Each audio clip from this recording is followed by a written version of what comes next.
क्या आपने कभी सोचा है क्यों कोई इंसान सोने के पालने में जन्म लेता है और कोई गरीबी की झोपड़ी में? क्यों किसी को छोटी सी उम्र में ही सफलता मिल जाती है तो कोई सारी उम्र मेहनत करता है फिर भी उसका भाग्य साथ नहीं देता? क्या ये सब सिर्फ किस्मत का खेल है या इसके पीछे कोई गहरा राज छिपा है? गरुड़ पुराण में एक श्लोक है, यथा जन्म तथा कर्म, यथा कर्म तथा फलम। अर्थात जैसा जन्म वैसा ही कर्म और जैसा कर्म वैसा ही फल।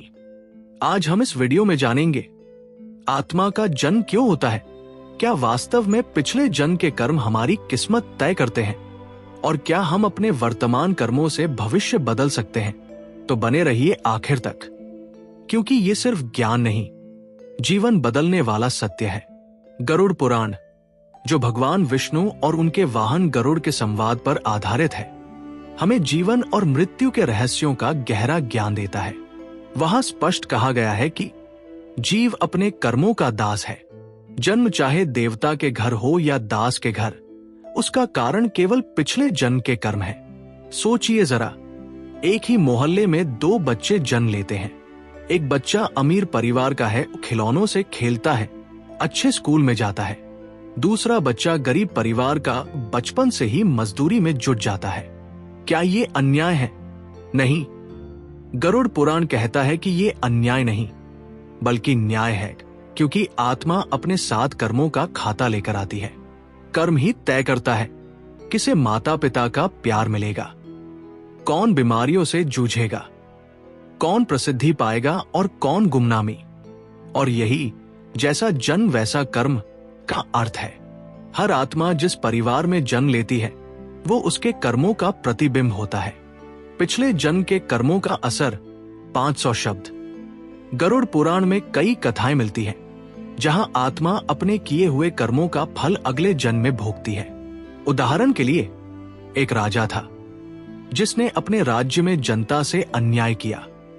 वो सोचता था कि मृत्यु के बाद सब खत्म हो जाएगा, लेकिन जब उसकी मृत्यु हुई तो आत्मा को यमदूत ले गए।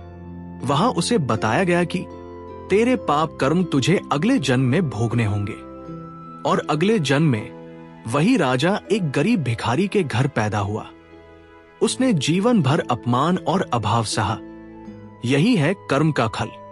कर्म कभी नष्ट नहीं होते, वे आत्मा के साथ चलते रहते हैं और समय आने पर परिणाम देते हैं। आज आप जो सुख दुख भोग रहे हैं वो सिर्फ इसी जन्म की मेहनत का फल नहीं है, उसमें पिछले जन्मों का खाता भी जुड़ा हुआ है। इसलिए अगर आप अच्छे कर्म करेंगे तो अगला जन्म आसान होगा, अगर आप बुरे कर्म करेंगे तो अगला जन्म कठिन। गरुड़ पुराण यहां तक कहता है कि मनुष्य जो भी करता है वो अपने कर्मों के बंधन में बंध जाता है। ये बंधन ही उसे बार बार जन्म और मृत्यु के चक्र में खींच लाते हैं। क्या हम कर्म बदल सकते हैं? अब सवाल उठता है, अगर जन्म हमारे पुराने कर्म तय करते हैं तो क्या हम अपना भविष्य बदल सकते हैं? गरुड़ पुराण का उत्तर है हाँ, बिल्कुल, क्योंकि भूतकाल बदला नहीं जा सकता, लेकिन वर्तमान पूरी तरह आपके हाथ में है। सोचिए, अगर कोई किसान खराब बीज बो देता है तो वह फसल खराब होगी, लेकिन अगर अगले सीजन में वह अच्छे बीज बोए तो फसल अच्छी होगी। इसी तरह आज जो जीवन मिला है वो पुराने कर्मों का नतीजा है, लेकिन आज जो कर्म आप कर रहे हैं वो आपके भविष्य और अगले जन्म को तय करेगा। इसलिए धर्म, दान, सेवा और सत्य का पालन जीवन में बेहद जरूरी है। भगवान विष्णु ने गरुड़ से कहा था, मनुष्य को चाहिए कि वह सत्कर्म करे, यही उसके अगले जन्म का आधार बनेगा। मतलब, अगर आप किसी की मदद करते हैं तो अगली बार मदद आपको मिलेगी। अगर आप छलकपट करते हैं तो अगले जन्म में धोखा आपको मिलेगा। यही कारण है कि संत महात्मा हमेशा कहते हैं, कर्म बदलो, भाग्य बदल जाएगा। निष्कर्ष, तो दोस्तों, अब आप समझ गए होंगे कि जन्म कोई इत्तेफाक नहीं है। जन्म वही होता है जहां आत्मा को अपने कर्मों का फल पाना होता है। जैसा जन्म वैसा कर्म, ये कोई कथन नहीं बल्कि ब्रह्मांड का अटल नियम है। आज अगर हम अपना वर्तमान सुधार लें तो कल का जन्म और भविष्य दोनों ही सुधर जाएंगे।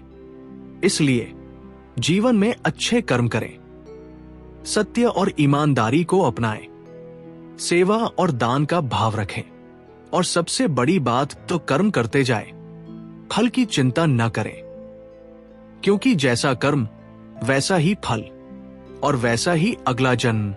अगर ये ज्ञान आपको अच्छा लगा हो तो इसे सिर्फ अपने तक मत रखिए, इसे अपने दोस्तों और परिवार तक जरूर पहुंचाइए।